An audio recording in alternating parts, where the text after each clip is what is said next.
बिस्मिल्लाहिर्रहमानिर्रहीम। बेटा crabs cycle और क्रैब्स साइकिल की अगर हम बात करें तो क्रैब्स साइकिल को हम क्या कहते हैं, माइटोकॉन्ड्रिया में ये चलती है आपके पास साइकिल, जिसमें acetyl co enzyme A basically reactant के तौर पर आता है और साइकिल में को पार्ट करता है। और इस साइकिल में सबसे पहला जो प्रोडक्ट बनता है एसिटाइल को एंजाइम ए के साथ कोई एक मॉलिक्यूल लगता है, वो जो लगता है अभी हम उसको देखेंगे। तो जो फर्स्ट प्रोडक्ट बनता है उसको हम कहते हैं आपके पास सिट्रिक एसिड। तो इसीलिए आपके पास ये क्या कहलाता है, सिट्रिक एसिड साइकिल भी कहलाता है या ट्राई कार्बोक्सिलिक एसिड साइकिल भी कहलाता है। बिकॉज सिट्रिक एसिड कह लो या सिट्रेट कह लो, जो कि आपके पास क्या कहलाता है, इस साइकिल का सबसे पहला प्रोडक्ट कहलाता है। इसीलिए क्रैब साइकिल का दूसरा नाम क्या है, या और मजीद इसे हम क्या कह सकते हैं, ट्राई कार्बोक्सिलिक एसिड साइकिल, मतलब TCA साइकिल या सिट्रिक एसिड साइकिल।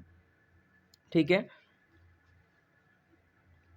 अच्छा, एक चीज़ और, सिट्रेट या ट्राई कार्बोक्सिलिक का वर्ड आपको क्या बता रहा है, ट्राई का मकसद होता है तीन, कार्बोक्सिलिक का मकसद है कार्बोक्सिलिक ग्रुप।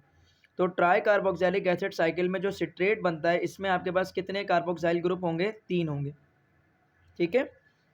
अब जो क्रैब साइकिल है comprises of following 9 steps. Majorly इसके कितने स्टेप्स हैं, टोटल इसके 9 स्टेप्स हैं। उन 9 स्टेप्स में सबसे पहले स्टेप में क्या बनता हुआ नजर आता है, सिट्रेट बनता है। अब सबसे पहला स्टेट है सिंथेसिस ऑफ सिट्रेट।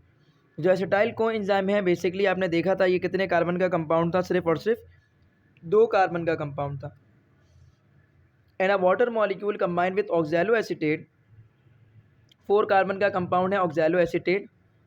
पानी और एसिटाइल को एंजाइम ए लग जाएंगे किसके साथ, मतलब वाटर को पार्ट करेगा।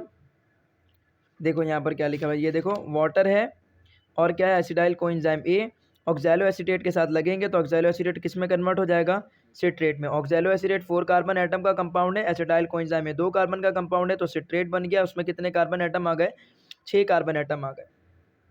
ठीक है। ऑलरेडी आपके पास जो ऑक्सैलो एसीटेट होता है ना, उसमें 2 कार्बोक्सिल ग्रुप होता है, एक carboxyl group acetyl co enzyme A में है, तो सिट्रेट में कितने कार्बोक्सिल ग्रुप हो गए, 2, वो सॉरी 3। ठीक है। उसके बाद क्या होगा, in the first product of the Krebs cycle coenzyme is liberated. उसके बाद जब यहाँ पर बेटा एसिटाइल कोएंजाइम ए लग रहा होगा सिट्रेट के साथ, तो जो आपके पास कोएंजाइम ए है ना, वो यहाँ से क्या हो जाता है, निकल जाता है। वो यहाँ से क्या हो जाता है, निकल जाता है। उसके बाद डिहाइड्रेशन नेक्स्ट स्टेप है। इसमें क्या होता है, recognisation by the removal of the water molecule, the resulting compound is cis aconitate. Dehydration का जो प्रोसेस है, word explain that in this process water molecule will be remove. जब सिट्रेट से वाटर मॉलिक्यूल निकल जाता है जो कि लगा था, तो वो कन्वर्ट हो जाता है किसमें, सिस एकोनिटेट में। तो सिट्रेट और सिस एकोनिटेट दोनों एक ही तरह का कंपाउंड है, सिर्फ सिट्रेट में वाटर मॉलिक्यूल था।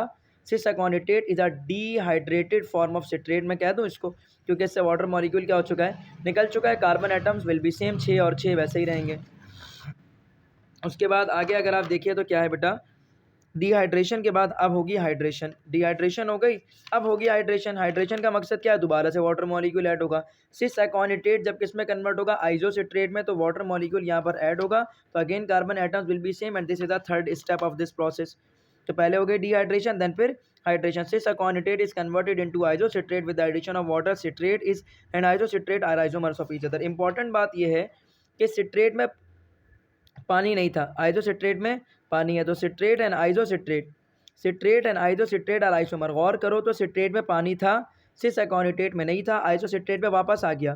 तो अगर मैं बीच से इसको बाईपास करूँ तो एक वाटर निकला, एक वाटर ऐड हुआ, तो ये भी हट जाएगा। तो मतलब सिट्रेट और आइसोसिट्रेट एक दूसरे के क्या हो गए, आइसोमर। बेसिकली सिट्रेट हमें नहीं चाहिए होता, साइकिल को आगे कंटिन्यू करने के लिए आइसोसिट्रेट चाहिए। और आइसोसिट्रेट बनाने के लिए पहले हमें सिस एकोनिटेट बनाना होगा, किसकी मदद से, सिट्रेट की मदद से। मतलब सवाल ही होता है कि दोनों आइसोमर्स है ना। तो और सवाल ये भी उठता है कि वाटर गया और लगा क्यों, ताकि सिट्रेट से किस में कन्वर्ट हो, आइसोसिट्रेट में। जैसे ग्लाइसर एल्डिहाइड 3 फॉस्फेट आगे रिएक्शन में ग्लाइकोलिसिस का पार्ट करता है, डाइहाइड्रोक्सी एसीटोन फॉस्फेट पार्ट नहीं करता, हालांकि दोनों आइसोमर्स होते हैं। इसी तरह से सिट्रेट पार्ट नहीं करेगा, आइसोसिट्रेट पार्ट करेगा। इसीलिए आपके पास क्या होता है, वाटर रिमूवल, वाटर ऐड, ताकि सिस एकोनिटेट बने और आइसोसिट्रेट बन जाए। यहाँ तक बात क्लियर। उसके बाद ऑक्सीडेटिव डीकार्बोक्सिलेशन होगी। ऑक्सीडेटिव डीकार्बोक्सिलेशन का मकसद, डीकार्बोक्सिलेशन का तो मकसद क्या होगा, कार्बोक्सिल ग्रुप निकलेगा। जब आपके पास आइसोसिट्रेट से क्या बनेगा, अल्फा कीटो ग्लूटेरेट। देखो कार्बन डाइऑक्साइड यहाँ पर निकल रहा है। ऑक्सीडेटिव क्यों कह रहे हैं, this is the 2 step process which involve the oxidation या फिर डीहाइड्रोजिनेशन। ऑक्सीडेशन की वजह से यहाँ पर ऑक्सीडेशन चलती है, डीहाइड्रोजिनेशन होती है। The process in which hydrogen is lost is called oxidation. तो बेसिकली ऑक्सीडेशन हो रही है, जिसकी वजह से हम कह रहे हैं कि डिहाइड्रोजनेशन चल रही है। यहाँ पर किसकी डिहाइड्रोजनेशन चल रही है? आइसोसिट्रेट की। देखो NAD पॉजिटिव है, NADH बन रहा है, तो इट मीन्स कि आइसोसिट्रेट से हाइड्रोजन भी निकल रहा है, कार्बन भी निकल रहा है। तो कार्बन निकल रहा है तो कार्बन फिक्सेशन हो रही है यहाँ से, और हाइड्रोजन निकल रहा है तो डिहाइड्रोजनेशन चल रही है, जिसको आप ऑक्सीडेशन भी कह सकते हैं। तो ऑक्सीडेटिव डीकार्बोक्सिलेशन के स्टेप में isocitrate will be converted into alpha keto glutarate. ठीक है, देन उसके बाद क्या होगा? ऑक्सीडेटिव डीकार्बोक्सिलेशन हो गई। Then oxidative decarboxylation and addition of coenzyme है। अब दोबारा से ऑक्सीडेटिव डीकार्बोक्सिलेशन होगी और एसिटाइल कोएंजाइम जो यहाँ से निकल गया था वो वापस यहाँ पे आके लगेगा। तो फर्स्ट स्टेप में जो एसिटाइल कोएंजाइम निकला था, फिफ्थ स्टेप में दोबारा से आके लग जाएगा एसिटाइल कोएंजाइम। ठीक है, और दोबारा से यहाँ डीकार्बोक्सिलेशन होगी। 2 बार डीकार्बोक्सिलेशन होती है और दोनों एक साथ होती है। 2 बार वाटर का रिमूवल होता है, दोनों एक साथ ही होता है। 2 बार डीकार्बोक्सिलेशन होगी तो अल्फा कीटो ग्लूटारेट किस में कन्वर्ट होगा? सक्सिनाइल कोएंजाइम ए में, and addition of coenzyme A. तो alpha keto glutarate again undergo the oxidative decarboxylation. Hydrogen and electron which are released from the alpha keto glutarate are taken up by the NAD positive to form the NADH, while the carboxyl group is released in form of carbon dioxide, then it combined with the coenzyme A to form the succinyl coenzyme A। यही वाली बात अभी हमने यहाँ पर कही थी, सही है। कोएंजाइम ए की प्रेजेंस में लगेगा तो एसिटाइल को यहाँ पर आपके पास कोएंजाइम ए की प्रेजेंस में लग गया तो आपके पास यहाँ पर कोएंजाइम ए क्या हो जाएगा? ऐड हो जाएगा। तो coenzyme A alpha keto glutarate में नहीं था, सक्सिनाइल कोएंजाइम ए में आ गया। कार्बन डाइऑक्साइड यहाँ से क्या हो गया है? रिमूव होकर के चला गया। अब क्लियर हो गई बात यहाँ तक? अच्छा, और इस प्रोसेस के नतीजे में आपके पास हाइड्रोजन भी रिमूव हो रहा है, और वो हाइड्रोजन कौन गेट कर रहा है? NAD पॉजिटिव गेट कर रहा है। तो इसलिए हम इसे क्या बोल रहे हैं? ऑक्सीडेशन कह लो, या फिर आपके पास डिहाइड्रोजनेशन कह लो। ठीक है, नेक्स्ट क्या होगा? Formation of ATP। अगर गौर करो तो अब तक ATP नहीं बनी है, अब ATP बनना शुरू होगी यहाँ पर, लेकिन डायरेक्टली इस साइकिल से नहीं होगा। इस साइकिल से एक चीज़ होगी that is called GTP formation. GTP जैसे ही फॉर्म होगा तो ADP कन्वर्ट होगा ATP में। सक्सिनाइल कोएंजाइम जब सक्सिनेट में कन्वर्ट होता है तो जो एसिटाइल कोएंजाइम ए में लगा था, सही है, एसिटाइल कोएंजाइम ए निकल जाएगा। सक्सिनाइल कोएंजाइम ए के साथ वाटर ऐड होगा और कोएंजाइम ए वाला पोर्शन निकल जाएगा। तो जैसे ही वाटर ऐड हुआ, सक्सिनाइल कोएंजाइम ए किस में कन्वर्ट हो जाएगा? सक्सिनेट में।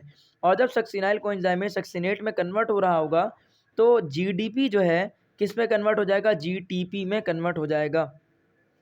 ठीक है, तो नेक्स्ट प्रोसेस, सिक्स प्रोसेस आपके पास क्या है? Formation of ATP coenzyme is remove from the succinyl coenzyme to form succinate. Reaction releases sufficient energy which is used to combine the GDP and the inorganic phosphate forming GTP reacts with ADP to form the ATP, while the GTP is again converted to GDP। in this way a molecule of ATP is generated in this reaction। देखो, it is highly energize molecule. जब ये succinate में convert होता है तो ये energy loss करता है। ये एनर्जी इतनी काफ़ी होती है कि यहाँ पर जो इनऑर्गेनिक फॉस्फेट होते हैं उसके साथ GDP कंबाइन हो जाता है, अदरवाइज नहीं कंबाइन हो रहा होता। सर आरिफ नसी